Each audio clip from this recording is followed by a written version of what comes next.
Hello बच्चों, I hope you all good. आज हम पढ़ने जा रहे हैं एनसीईआरटी का chapter semiconductor and electronic circuit.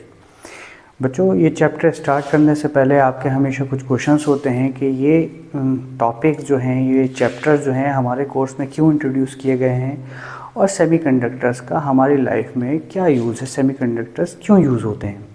तो आइए हम पढ़ते हैं सेमीकंडक्टर्स एंड के बारे में एंड इलेक्ट्रॉनिक सर्किट्स। ये पढ़ने से पहले बच्चों हमें पता होना चाहिए कि सेमीकंडक्टर्स क्या है, सेमीकंडक्टर का यूज़ क्या है और सेमीकंडक्टर्स कैसे वर्क करते हैं। बच्चों, सॉलिड्स को हमने कैटेगराइज किया गया है on the basis of conductivity. Solid जो हैं वो तीन तरह के होते हैं जो हमने कैटेगराइज किया है कंडक्टिविटी के बेसिस पे। सबसे पहला है कंडक्टर, जिसकी कंडक्टिविटी 10⁻² से 10⁻8 की रेंज में होती है सीमेंस पर मीटर। इंसुलेटर्स, जिनकी कंडक्टिविटी होती है 10⁻⁻11 से 10⁻⁻19 सीमेंस पर मीटर। और इन दोनों के बीच में आते हैं सेमीकंडक्टर्स, जिनकी कंडक्टिविटी होती है 10⁻5 से 10⁻⁻6 सीमेंस पर मीटर। मतलब कि कंडक्टर्स वो होते हैं जिनके अंदर अगर हम बैटरी से बल्ब से कनेक्ट करें तो उसके अंदर करंट फ्लो हो सकता है, इलेक्ट्रॉन फ्लो हो सकते हैं। कंडक्टर्स वो होते हैं जो अपने अंदर इलेक्ट्रॉन को फ्लो करने देते हैं। इंसुलेटर्स वो होते हैं जिनके अंदर करंट फ्लो नहीं होता है।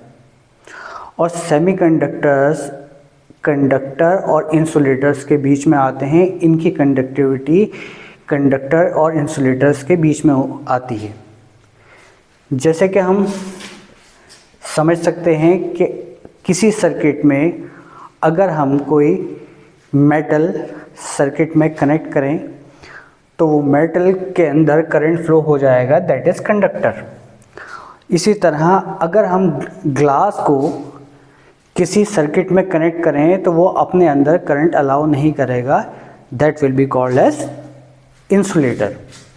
लेकिन अगर हम सिलिकॉन, जर्मेनियम, इसको हम सर्किट में कनेक्ट करें तो तब भी हमारा करंट फ्लो नहीं होगा।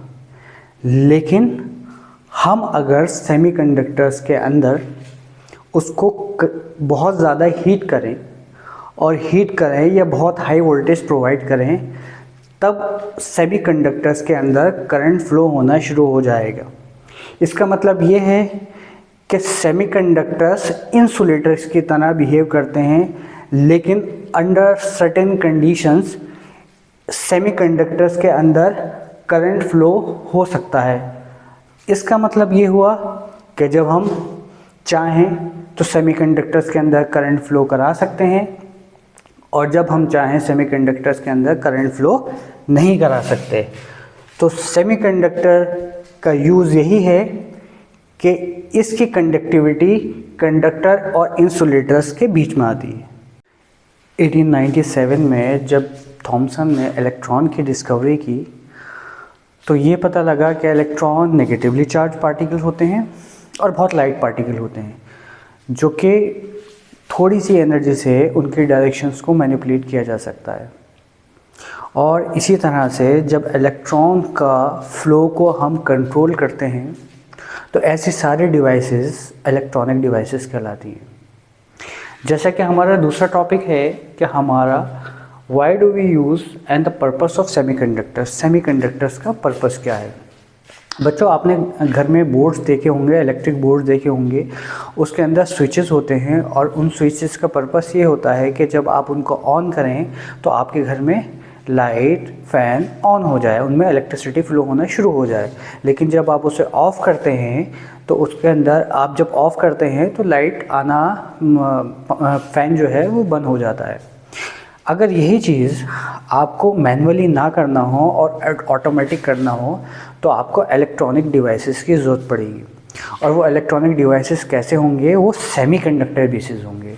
जैसे कि आपने देखा होगा क्या आप एयरपोर्ट्स या मॉल्स में गए हों तो आपने एंट्री की हो तो जो डोर होता है वो ऑटोमेटिक ओपन हो जाता है मैग्नेटिक सेंसर से, या आपने कहीं वॉश बेसिन्स में हाथ धोने के लिए जाते हैं तो वहाँ पर आप देखते हैं कि वो मैग्नेटिक सेंसर से ऑटोमेटिक पानी आना शुरू हो जाता है।